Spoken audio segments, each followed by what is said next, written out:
దేవునికి స్తోత్రం. హల్లెలూయా.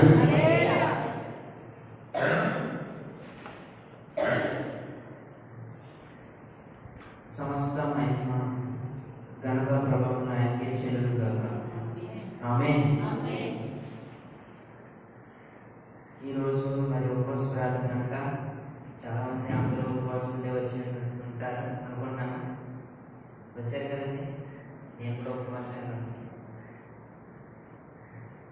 మనం వాక్య పరిచయంలోకి వెళ్దాం. ఈరోజు ఉపవాస ప్రార్థన కనుక కొన్ని మాటలు దేవునితో మనం పంచుకొని మనం ముందుకు వెళ్దాం. నాకు ఇచ్చిన మాటలు మీతో పంచుకోవాలనుకుంటున్నాను. అందరూ బైబిల్ తెలిసినట్లయితే ముందుగా మనం ఒక వాక్యాన్ని చదువుకొని ముందుకు వెళ్దాం. కీర్తన గ్రంథము 35వ కీర్తన. అందరూ కూడా బైబిల్ తెరిచి చూడండి. బైబిల్ తెరిచి 35వ కీర్తన తీసి దాంట్లో 11వ వచనం చదివి వినిపించగలరు.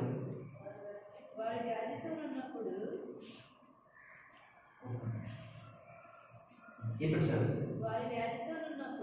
వారు వ్యాధితో ఉన్నప్పుడు గోనెపట్టు కట్టుకొని ఉపవాసము చేత నా ప్రాణము ఆయాసపరచుకుంటేని, అయినను నా ప్రార్థన నా ఎదురులోనికి వచ్చి ఉన్నది. ఒక్కసారి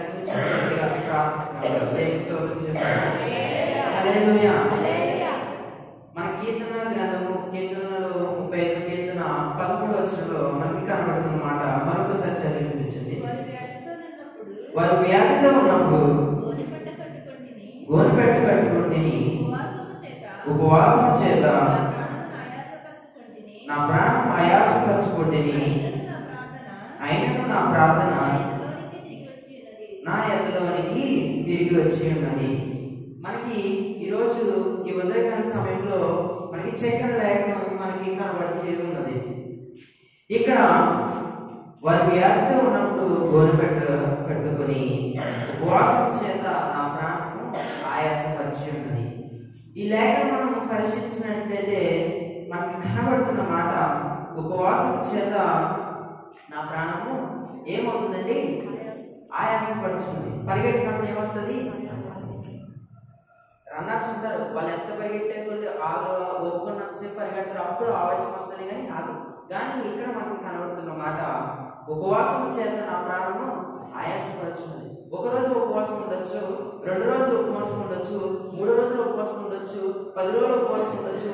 కొంతమంది ఇన్ని రోజులను ఉపవాసం ఉండాలని అనుకుంటారు కదా. కొంతమంది ఒక రోజు అనుకుంటారు, లేదంటే ఈ రోజు పొద్దున్న సాయంత్రం అనుకుంటే మళ్ళీ ఉదయాన్నం తినాలనుకుంటూ తిని, లేదంటే ఈ రోజంతా దేవుడితో గడిపి రేపొద్దున మళ్ళీ నా పని నేను చేసుకున్నాను అనుకుంటారు. కానీ ఆ చేసే సమయంలో మనకంటూ చేసి చేసి చేసి చేసి కొంచెం అలసట అయితే వస్తుంది కదండి. 1 గంట చేయొచ్చు, గంట 2 గంటలు 3 గంటలు చేసేటప్పటికి కొంచెం నీరసం అనిపించింది. కానీ అయినా మనం ఏం చేస్తాం?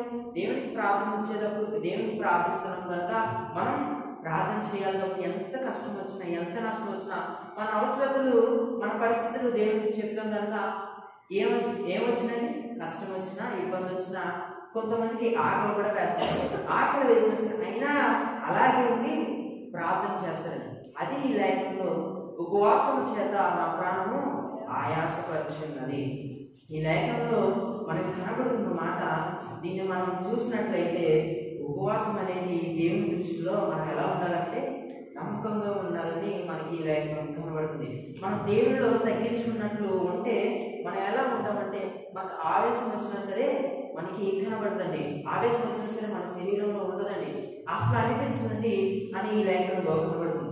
తర్వాత ఆయనను నా ప్రార్థన నా ఎదురులోనే తిరిగి వచ్చి ఉన్నది.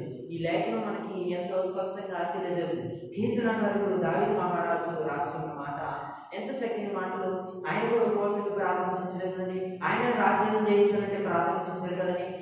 అలా ప్రార్థన చేశాడు కాబట్టి తన కార్యములు చూశాడు. అందుకనే తన కూడా లేఖనంలో రాసి ఉన్నాడు. ఇక్కడ ఈ లేఖనం మనం చూసి ఉన్నాము, ఈ లేఖనం మనం చదివి ఉన్నాము. దీంట్లో మనం ఉపవాసం చేత దేవుని దగ్గర మనం తగ్గించుకొని ఉంటే మనకి ఏమవుతుందండి? ఆవేశం అనేది ఉండదు. మన ప్రార్థన మన దగ్గరే ఉంటుంది అని ఈ లేఖనంలో మనకి కనబడుతుంది. అలాగే 69వ కీర్తన చూద్దాం.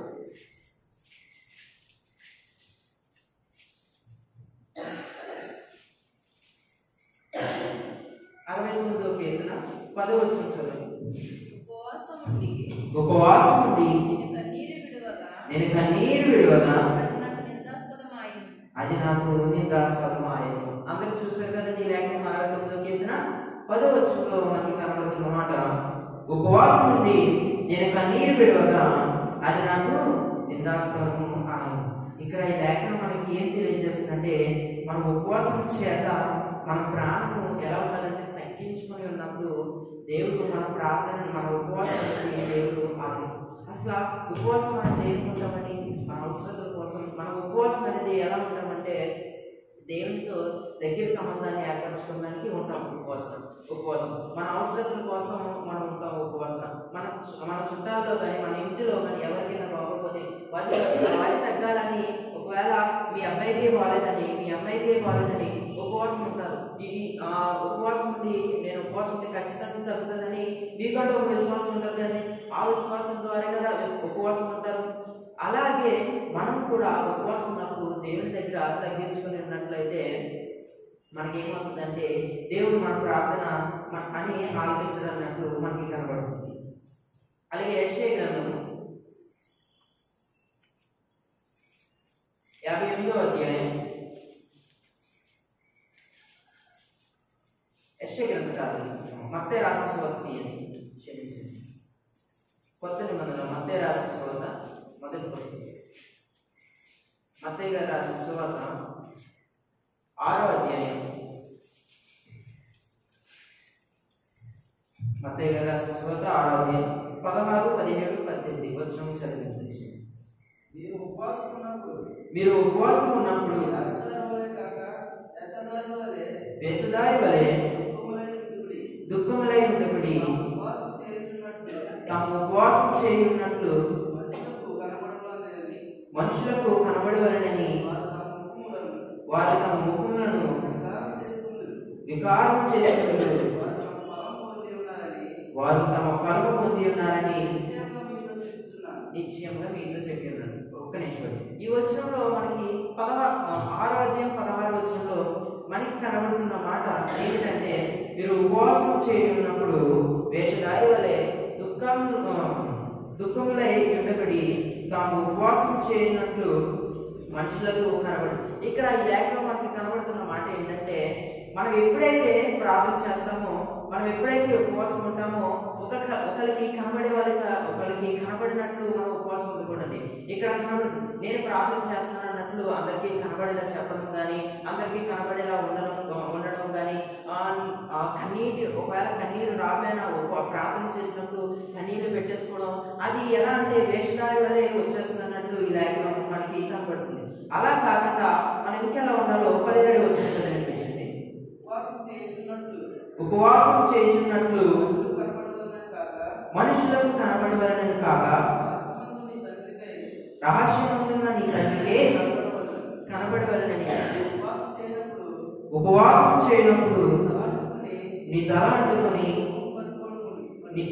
నీ ముఖము కడుక్కును. 18వ వచనం.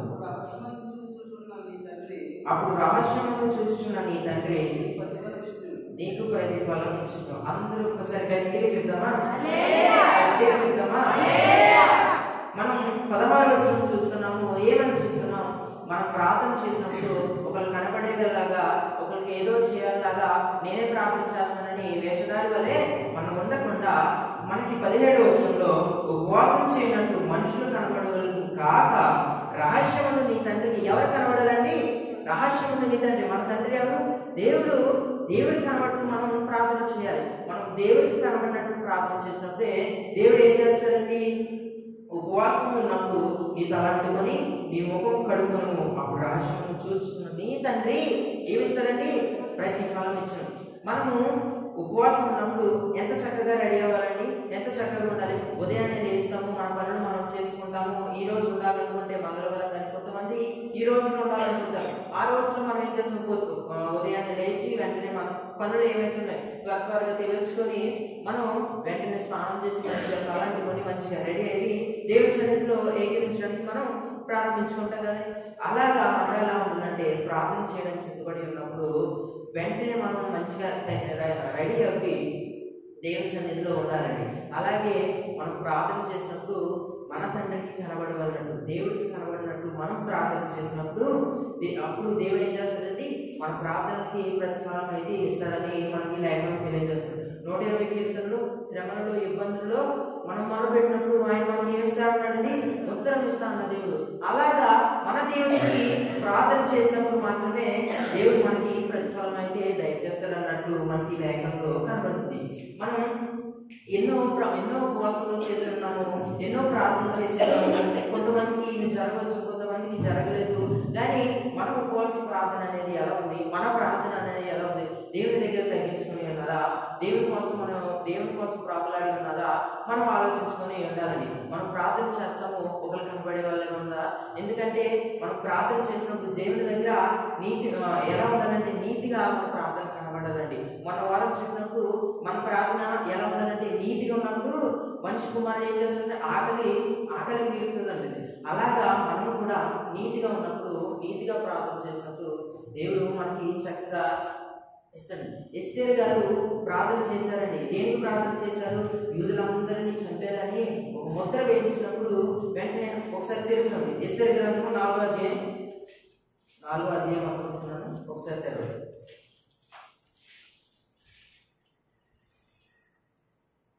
3వ వచనం చదవండి. 4వ అధ్యాయం.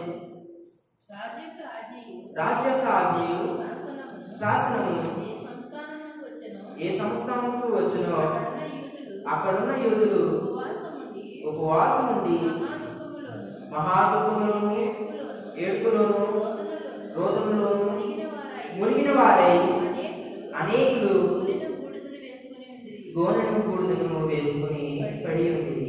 ఈ లేఖలో మనకి కనబడుతున్న మాట ఏంటంటే, ఇక్కడ యూదులను చంపాలని హామాను ఒక శాసనం అయితే రాజు దగ్గర ఒక పక్క నుండి ఒక పుల్ల వెలిగించేసి రాజుని అక్కడ ఏం చేశాడంటే, ఇక్కడ యూదులు అయితే ఉన్నారో వాళ్ళు మనకు అనవసరం లేదు, మనకు అనవసరము, వాళ్ళని చంపేనన్నట్లు ఉండి అక్కడ మొర్దెకైని ఇక్కడ ఎవరైతే ఉన్నారో వాళ్ళందరినీ చంపాలని ఒక శాసనము హామాను రాజు చేత వేయించినప్పుడు వెంటనే అది జరగాలని వెంటనే అప్పుడు ఎస్తేరు గారు ఏం చేశారంటే, వెంటనే ఎవరైతే ఉన్నారో యూదులందరికీ అక్కడ వెంటనే తెలియజేసి తన చెలికత్తులతో తన పనివాళ్ళతో తెలియజేసి, నేను వెంటనే ఉపవాసం ఉంటాను, మీరు కూడా ఉపవాసం ఉండండి.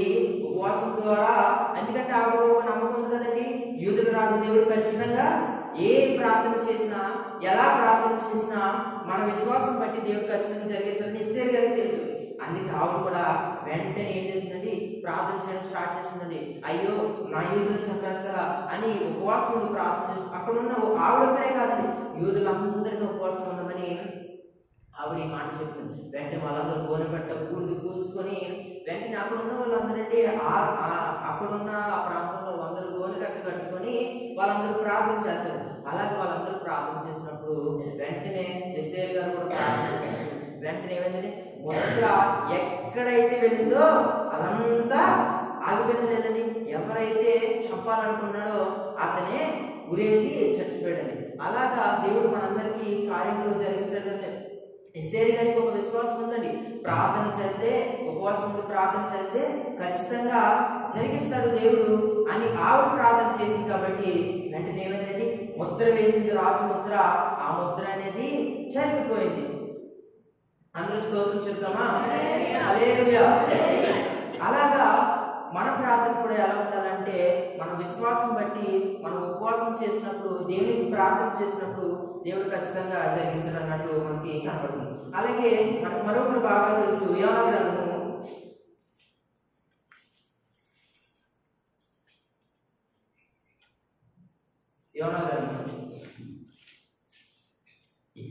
763 పేజీ.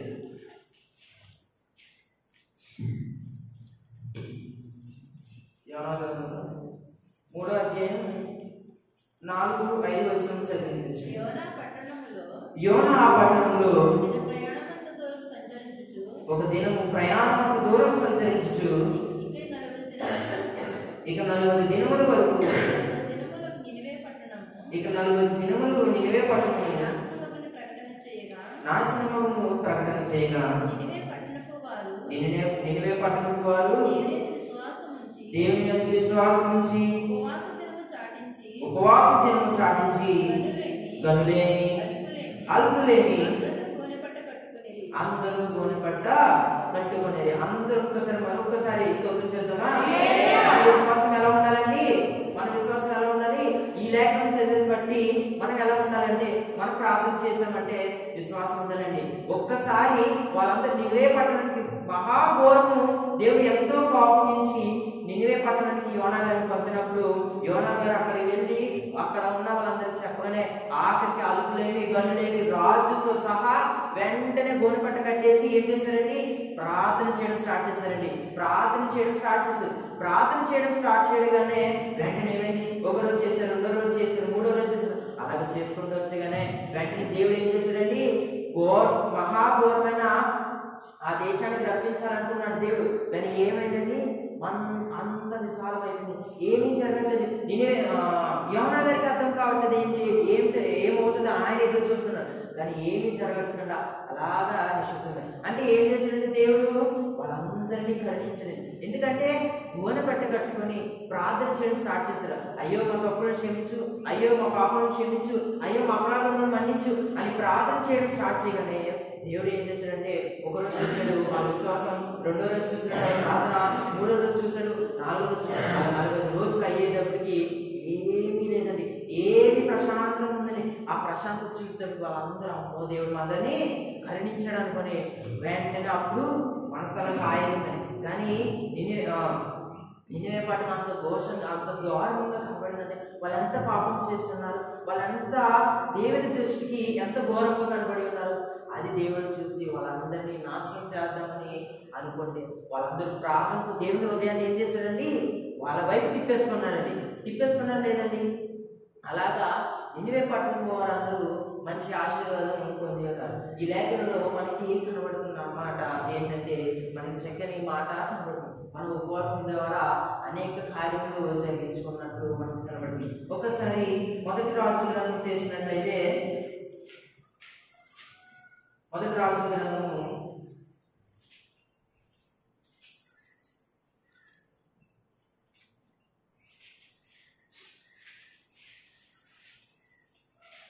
21వ అధ్యాయం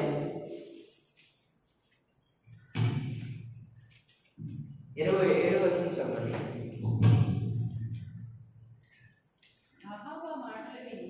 ఆహాబు ఆ మాటలు విని తన వస్త్రములు చింపుకొని అందరూ కూడా తీసుకున్నారు కదండి. మొదటి రాజులు 21వ అధ్యాయం 27వ వచనం అండి, చెప్పండి. ఆహాబు ఆ మాటలు విని తన వస్త్రములు చింపుకొని గోనెపట్ట కట్టుకొని ఉపవాసం ఉండి గోనెపట్ట మీద పరండి వ్యాకులపడుచుండగా. ఇక్కడ ఈ లేఖనం మనకి కనబడుతున్న మాట రాజుల గ్రంథంలో మనకి ఆహాబు అనే రాజు అక్కడున్న పరిస్థితి బట్టి ఏం చేశాడంటే తన వస్త్రములు చింపుకొని ఏం చేశాడండి? గోనెపట్ట కట్టుకొని ప్రార్థన చేయడానికి సిద్ధమైపడాడండి ఆహాబు. రాజు బట్టలు చింపుకున్నాడంటే అసలు అక్కడ ఏం జరిగి ఉండొచ్చుంది? అక్కడ ఏం జరిగినా సరే మనం ఈ లేఖలో మనకి కనబడుతున్న మాట, రాజు బట్టలు చింపుకొని ప్రార్థన చేయడానికి సిద్ధమైపోయింది. ఉపవాసం ఉన్నాడండి. ఎన్ని రోజులు ఉన్నాడో తెలియదు, కానీ అక్కడ ఉపవాసం ఉండి ప్రార్థన చేయడానికి సిద్ధమైపోయి వెంటనే గోనెపట్ట మీద పరుండి వ్యాధులు పడుచున్నాడు. అంత తన బాధను చెప్పుకుంటున్నాడు, తన వ్యాధులు చెప్పుకుంటున్నాడు, తన పరిస్థితులన్నీ దేవుని దగ్గర చెప్పుకోవడానికి సిద్ధమయ్యాడండి. హన్నా గారు ఏం చేశారండి? తన దుఃఖం అంతా దేవుడితో పంచుకున్నప్పుడు దేవుడు వెంటనే తనకి జరగాల్సిన కార్యం జరిగించింది కదండి. అలాగా హన్నాకి ఏ విధంగా తన దుఃఖాన్ని దేవుడి దగ్గర పంచుకున్నాడు, అలాగా ఆహాబు రాజు ఏం చేశాడంటే తన ఉపవాసం ఉండి దేవుడితో పంచుకుంటున్నాడండి. తన ఉపవాసం అంతా దేవుడితో పంచుకుని తన బాధ, తన పరిస్థితి ప్రతిదీ దేవుడితో పంచుకున్నట్లు మనకి కనబడుతుందన్నమాట. ఎంత చక్కగా మనకి కనబడుతుందన్నమాట. ఇక్కడ రాజు మనకి కనబడుతున్న మాట ఏంటంటే తన బట్టలు చింపుకొని ప్రార్థన చేయడం స్టార్ట్ చేస్తున్నాం. మనం కూడా ఎలా ఉండాలంటే చించుకోవాలంటే మన హృదయాన్ని చించుకోవాలండి. మన బట్టలు చించుకోవడం కాదు, కానీ మన హృదయాన్ని చించుకొని మన హృదయంలో మన బాధ కానీ, మన పరిస్థితులు కానీ, మన తప్పులు కానీ దేవుడి దగ్గర మనం ఉన్నప్పుడు, దేవుడి దగ్గర మనం పంచుకున్నప్పుడు దేవుడు ఖచ్చితంగా నెరవేరుస్తాడండి. అలాగే ఏవేలు గ్రంథము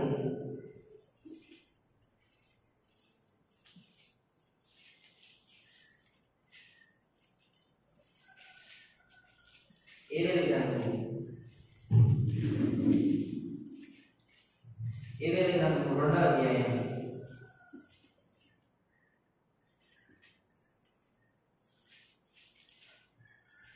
13వ వచనం చదవండి. మీ దేవుడైన 2వ అధ్యాయం ఏవేలు మీ దేవుడైన యెహోవా కరుణావాత్సల్యము గలవాడు, శాంతిమూర్తియు, అత్యంత కృప గలవాడేంటి,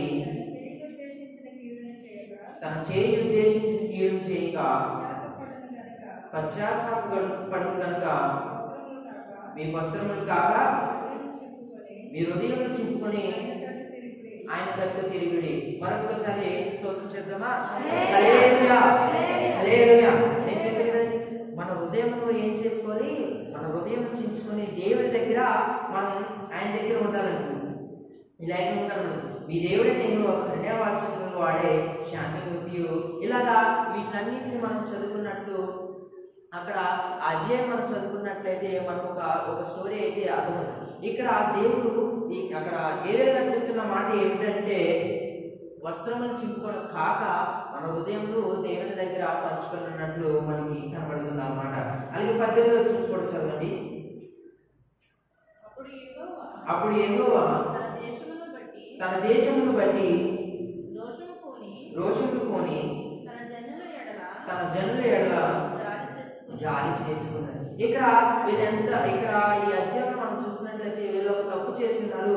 ఆ తప్పు బట్టి ఇక్కడ దేవుడు ఏం చేస్తాడంటే, యెహోవా తన దేశమును బట్టి రోషం పోని తన జనులు ఎదుట జాల్చుకుని. ఇక్కడ దేవుడు మనకి కనబడుతున్న మాట, వాళ్ళందరి ఎదుట జాలి చూపడండి. వాళ్ళందరినీ ఒక చూసి తను ప్రేమించి వాళ్ళందరినీ జాలిపడి క్షమించినట్లు మనకి లేఖనంలో కనబడుతున్న మాట. ఇక్కడ మనకి కనబడుతున్న మాట ప్రార్థన ద్వారా జరిగే కార్యములు అనేకమైనవి. అందుకే కదండి మనం ఇవన్నీ వచనంలో చూసుకుని ఉన్నాము. ఇవి అన్ని మాటలు మనం చూసుకున్నాము. మన ప్రార్థన ఎలా ఉండాలంటే, దేవుడి దగ్గర పంచుకున్నప్పుడు దేవుడు మనకి ఖచ్చితంగా జరిగిస్తాడన్నట్లు లేఖనంలో కనబడుతుంది. మన ప్రార్థన తగ్గించుకుని ఉండాలి. దేవుడి దగ్గర తగ్గించుకుని ఉన్నప్పుడు ఎంతమంది వచ్చినా సరే, ఎంతమంది ఎదురు మంది వచ్చినా సరే మనకి ఏ కీడు ఏ కష్టము రాదండి అని మనకి బైబిల్ గ్రంథంలో అనేక వచనాలు మనకి కనబడుతుంది. ప్రార్థన ద్వారా అనేక మంది స్వస్థత జరిగే ప్రార్థనే మనకి ఆయుధం అండి. అలాగా మన ప్రార్థన ద్వారా జరిగేవి చాలా ఉన్నాయి. ఈ లేఖనంలో మనం చూసుకున్నాము, దేవుడి దగ్గర మనం తగ్గించుకొని ఉండాలి. దేవుడి దగ్గర మనం తగ్గించుకున్నప్పుడు జరుగుతాయి కార్యములు. ఎస్తేరు వరే మనం ప్రార్థన చేసినప్పుడు యోనా అక్కడికి వెళ్ళి ప్రచారం చేయాలని చెప్పిన వాళ్ళందరూ తగ్గించుకొని ప్రార్థన చేశారండి. తగ్గించుకొని ప్రార్థన చేయడం దేవుడు ఖచ్చితంగా కరుణించు.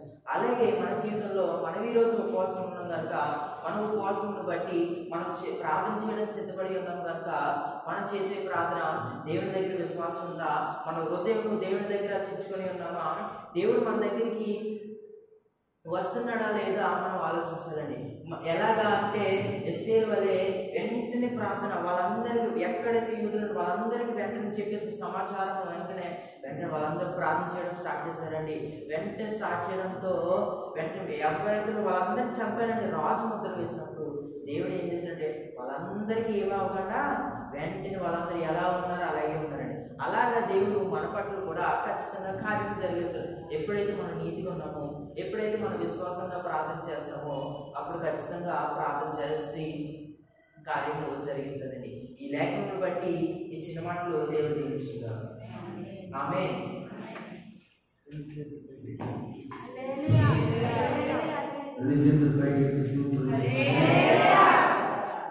దేవునికి మహిమ కలుగునుగాక. ప్రభునందు ప్రియులారా, ఈరోజు మరొక నెలలో ఉపవాసం ఉండి మన కష్ట నష్టాలు బలహీనతలు పరిస్థితులు, అనేక సంగతుల కొరకు, అలాగే గ్రామ జిల్లా తాలూకా నగర దేశాల్లో నుండి అనేక పరిస్థితుల కొరకు ప్రార్థన చేయడానికి కూడి వచ్చిన మీ అందరికీ చక్కటి వర్తమానాన్ని చక్కటి వాక్యాన్ని అందించడానికి పరిశుద్ధాత్మ దేవుడు సహాయం చేసినందుకు నా రెండు చేతులు పైకి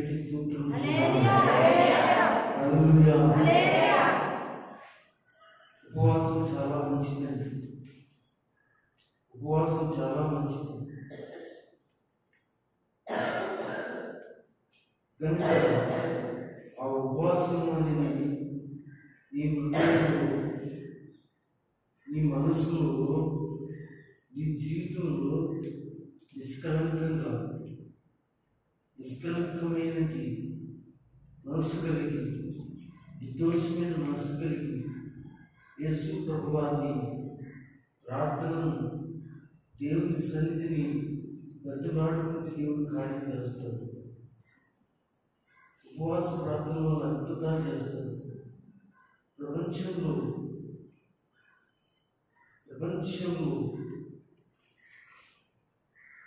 అత్యద్భుతమైన ప్రార్థన అనుభవం ఏంటి అంటే ఉపవాస ప్రార్థన.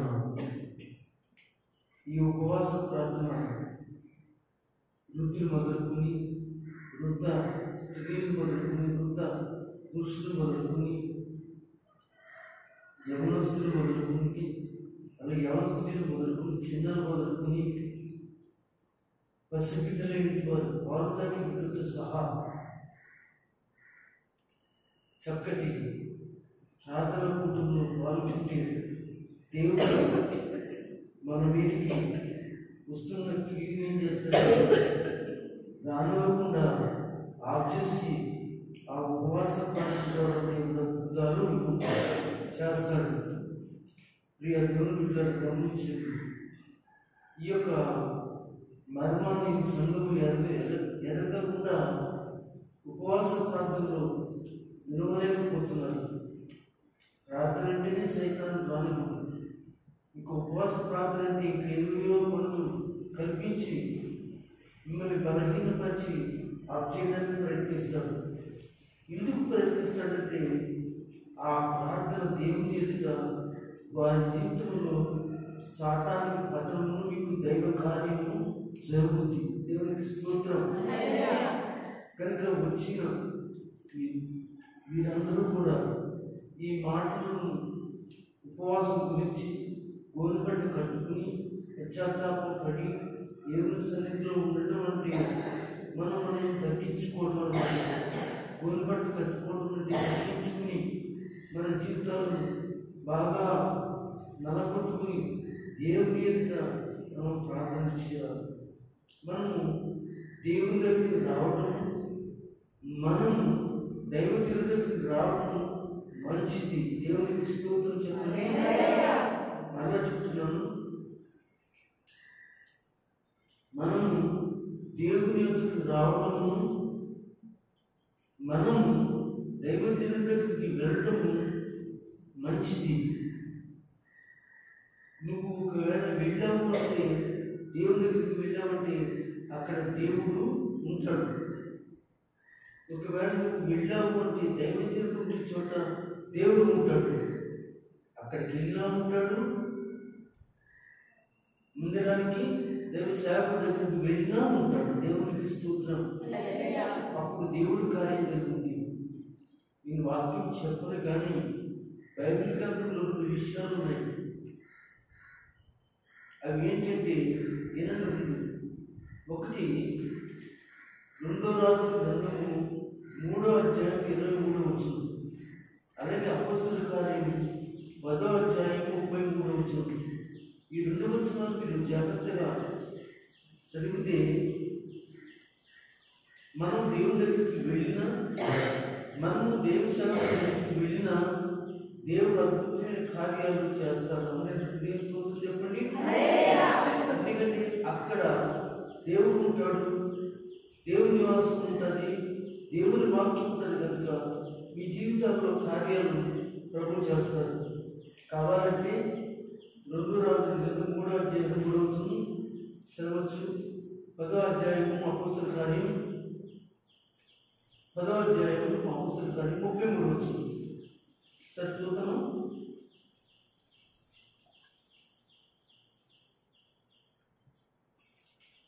చూడండి, అండర్లైన్ చేసుకోండి. 2వ రాజుల గ్రంథం 3వ అధ్యాయము 23వ వచనం. గనుక వారంత రక్తం సుమా అమ్మా 3వ అధ్యాయము తీసుకెళ్దా లేక 4వ అధ్యాయం 3వ అతడు నేడు అమావాస్య కాదే 4వ అధ్యాయం 4వ అధ్యాయము 23వ వచనం. అతడు నేడు అమావాస్య కాదే ఆగండి. ఈ రోజు అమావాస్య కాదే, ఈ రోజు అమావాస్య కాదే అంటే యూదులు ప్రార్థన చేసినప్పుడు, ప్రార్థనా మందిరాలకు వెళ్ళినప్పుడు అమావాస్య రోజున వాళ్ళకి ప్రార్థన జరిగేటి కొన్ని ఉన్నాయి. తర్వాత విశ్రాంతి దినము కాదే, యూదులు వెళ్ళినప్పుడు విశ్రాంతి దినం శనివారం అడిగి దేవాలయంలో ప్రార్థనలు ఉంటాయి. అందుకని ఒక వ్యక్తి తన భార్యతో అంటున్న మాట, ఈ రోజు అమావాస్య కాదే, విశ్రాంతి దినము కాదే. అతని యొద్దకు ఎందుకు పోదువని ఎందుకు అతని దగ్గరికి వెళ్తాం? ఎందుకు వెళ్ళాలి? అవుదాం. అతని దగ్గరికి ఎవరండి? దైవదేవుని దగ్గరికి. ఇప్పుడు చెప్పాను కదా నేను, దైవదేవుని దగ్గరికి వెళ్ళాలి, అక్కడ ప్రార్థన ఉంటుంది. లేకపోతే దేవుని మందిరానికైనా వెళ్ళాలి, అక్కడ ప్రార్థన ఉంటుంది. మంచి జరుగుతుంది, మేలు జరుగుతుంది. అసలమ్మ అడుగగా ఆమె నేను పోవుట మంచిదని చెప్పి ఆగండి. నేను వెళ్ళటము మంచిది. దేవునికి స్తుతించగలరు అందరూ. వింటున్నారా? వెళ్ళటంలో ఏంటంటే ఎక్కడికి? పుల్లో వెళ్ళడమా, పురుగాకుండా ఉండటమా, ఎక్కడికో వెళ్ళడమా? ఏమంటుంది? నేను పోవుట. చూడండి, ఎలాంటి చెప్పండి మీ పిల్లలకి, చెప్పండి మీ భర్తలకి, చెప్పండి మీ యొక్క ఇంట్లో ఉన్న వాళ్ళకి, చెప్పండి మీ సంఘానికి, చెప్పండి ఇరుగు పొరుగు వారికి. అక్కడికి వెళ్ళడం అనేది మంచిది. ఎన్నిసార్లు మీరు ఉంటారండి వాక్యం? ఎంతమందికి మీరు ఉపవాస ప్రార్థన గురించి చెప్పి ప్రోత్సహించి అనగా నడిపించడానికి మీరు ప్రయత్నం చేశారు? ఆలోచించండి. మీ మట్టికి మీరు కాదు రావడం, అనేక మంది నడిపించాలి. మీ మట్టికి మీరు మేలు పొందడం కాదు, మీ మట్టికి మీరు స్వస్థత పొందడం కాదు, మీ మట్టికి మీరు ఆరోగ్యం ఉండడం కాదు. దేవుని స్తోత్రం చెప్పండి. ఏమంటారు? మీ మట్టికి మీరేనా? ఇందాక 35:13 ఏమనుంది? వారి వ్యాధి 35:13 చెప్పవచ్చు. వారు దావీదు అంటున్నాడు, వారి వ్యాధితో, ఎవరో వ్యాధితో ఉన్నారట. అంటే అతను ఎందుకు ఆ భారం, ఎందుకు కష్టమండి? అతను ఎందుకు చెప్పాలి? వాడు మీ సహోదరులు, మీ గ్రామస్తులు, మీ సంఘస్థులు, ఇదిగో నశించిపోతున్న వారు దేవుని బిడ్డలారా. వారు వ్యాధితో ఉన్నప్పుడు ఏం చేయాలి? మీరు పాపంతో ఉన్నప్పుడు, బలహీనతో ఉన్నప్పుడు మీరు చెప్పాలి కదా. రెండో మాట, మేము ప్రార్థన ఏం చేసుకుంటే అది మనం వచ్చినప్పుడు ప్రార్థన చేయించడం కాదు. దేవుని స్తోత్రం చెప్పండి. అభ్యర్థించాలి మీ పిల్లల్ని. ఈరోజు రండి, ప్రార్థనలు రండి. ఇన్ని బలహీనత, ఇన్ని కష్టాలు మనం సోదరులు ఉన్నాయి. మనం ప్రార్థన చేద్దాం, మనం ప్రార్థనలో దేవుని అడుగుదాం, దేవుని సహాయం పొందుదాం అని మీ భర్తను అడగాలి, మీ భార్య, మీ పిల్లలు, మనవరాళ్ళు చెప్పాలి. చూడండి, ఇతడు ఏమన్నాడు తెలుసుంటే, వారు వ్యాధి గస్తులై ఉన్నప్పుడు, లేదా వ్యాధులు ఉన్నప్పుడు ఈ మాట మీరు ఆలోచించాలి. అతడు పట్టండి. దేవునికి స్తోత్రం. అంటే తగ్గించుకుని దేవుని దగ్గర ఉపవాసం ఉండడానికి ప్రయత్నించాడట. చాలా ముద్ర నీకు సరిపోతుంది, ఇంకా లోనికి వెళ్ళిపోతాను. చిన్న వాటితో అర్థం తీసుకుని చాలా వాటిలో వెళ్ళిపోతుంది, ఇద్దరు సరిపోతుంది.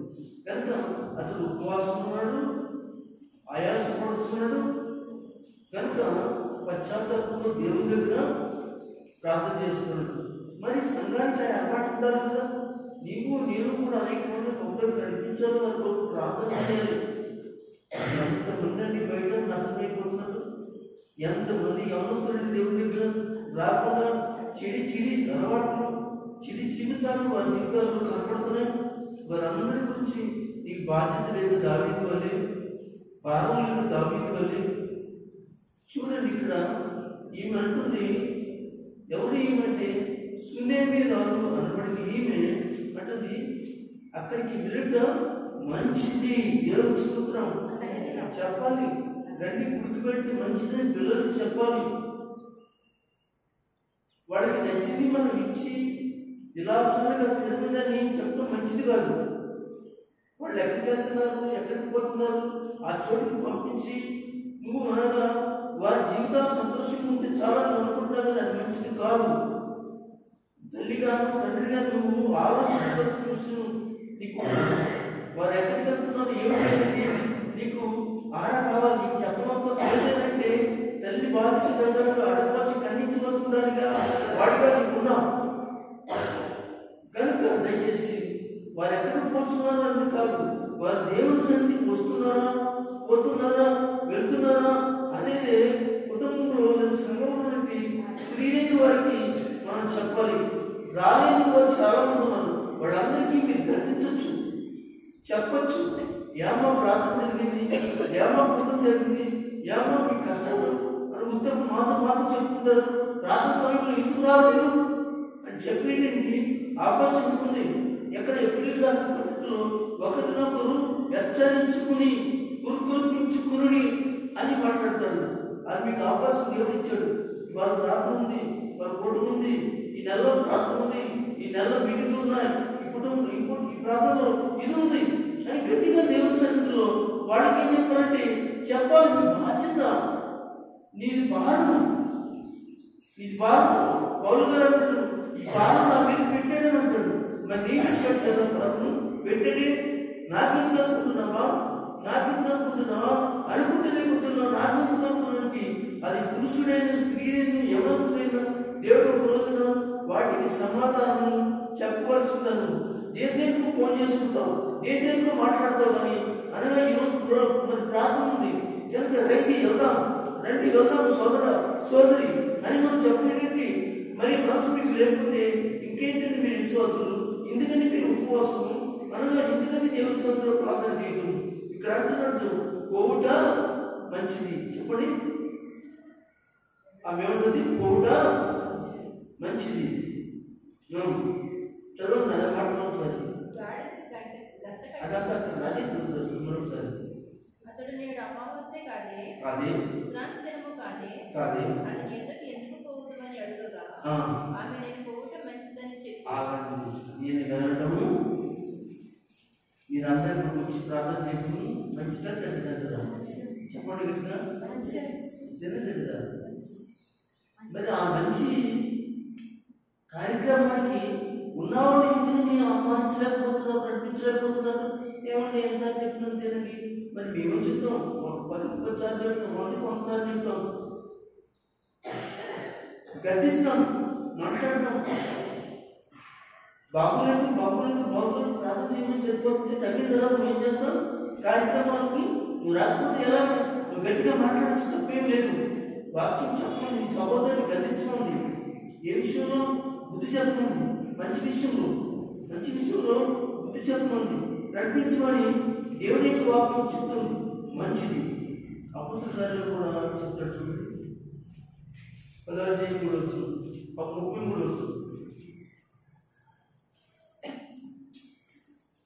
అక్కడ పక్షాలు కలిసి 33 వెంటనే నిన్ను పిలిపించి తిని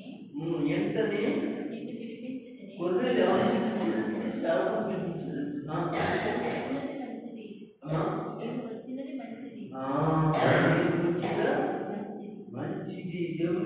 స్తోత్రం. విన్నారా? దైవజన్ దగ్గర రావడం మంచిది, దైవజన్ మీ దగ్గర రావడం మంచిది, ఇదిగో దేవుని మందిరంలో రావడం మంచిది, దేవుని సొంత ప్రార్థన చేయడం మంచిది. అపోస్తల కార్యము 10వ అధ్యాయము 33వ వచనంలో అక్కడ ఏం జరిగిందంటే ఆ దైవజనుడు అనేక మంది వాక్యం చెప్పగా అనేక మంది వెంటనే పరిశుద్ధాత్మ పొంది వారి పాల్పంచుకుంది, రక్షణ పొంది దేవుని సన్నిధిలో చేర్చబడ్డారు. అందరూ స్తోత్రం చెప్పండి. నువ్వు అనుకుంటున్నావా సంఘంలో చేర్చబడాలనుకుంటున్నామా?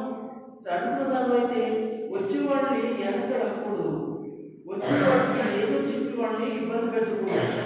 సాధ్యం మట్టికి ఏం చేస్తుంది సార్, వాళ్ళని దేవుని మందిరానికి రావడానికి మంచి సహాయించి రెండవ అక్కడ దైవ కార్యాలు చూస్తారు, దేవుని యొక్క కార్యాలు చూస్తారు.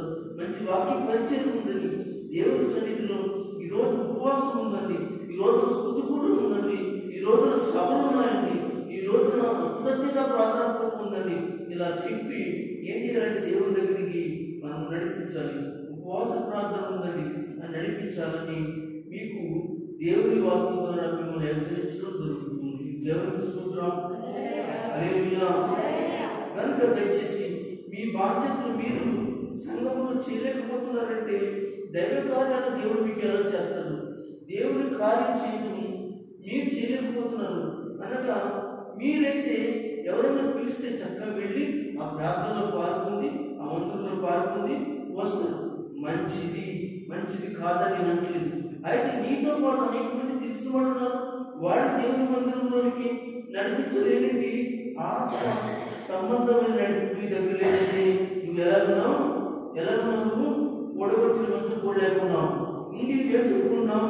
నాకు దేవుని యొక్క కృప ఉంది, నేను దేవుని కృపను పొందాను అని చెప్తున్నావు.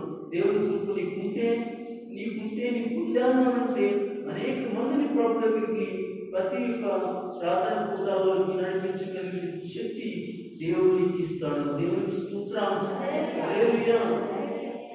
ఎవరు రావట్లేదు, మన సంఘస్థులు వస్తున్నారా రావట్లేదు, దేనికి రావట్లేదు, ఎందుకు వెళ్తున్నారు అనే విషయాన్ని మీకు చాలా అవసరం. ఆది అపోస్తలులు అలా ఆరాధిస్తూనే మరి ఒకరికొకరు ఏం చేశారు? పురుకుని యేసు రాకడి కొరకు దేవుని మందిరంలో వారందరూ సిద్ధపడ్డారట. ఆమేన్. కనుక ఈ ఉపవాస ప్రార్థనలు ఎందుకు జరుగుతున్నాయి? అనేక చోట్ల ఉపవాసాలు జరుగుతాయి, అనేక ప్రార్థనలు జరుగుతుంది. యేసు రాకడలో మిమ్మల్ని అందరినీ కూడా ఉపవాసంలో నలుగురి మీరు దేవుని సన్నిధిలో మీ హృదయాలు సిద్ధపరిచి పరలోకానికి తీసుకెళ్ళడం వరకే ఇవన్నీ అయ్యే. ఇంతవరకు బాబు చెప్పినవి అదో చెప్పిన వాక్యాలు మీరు మరొకసారి తిరగేసి చదువుకుంటే దానిలో గొప్ప భావం ఉంది, ఉపవాస ప్రార్థన ఉంది. కనుక మీరందరూ కూడా ఆ వాక్యాన్ని ధ్యానం చేసి దైవ సన్నిధిలో మరి ఉపవాస ప్రార్థనలు దొంగిలించకుండా ప్రార్థించాలని తెలియజేస్తూ ఈ మాట మీ అందరి వెనుకలో ప్రభు ఆశీర్వదించి దీవించును గాక.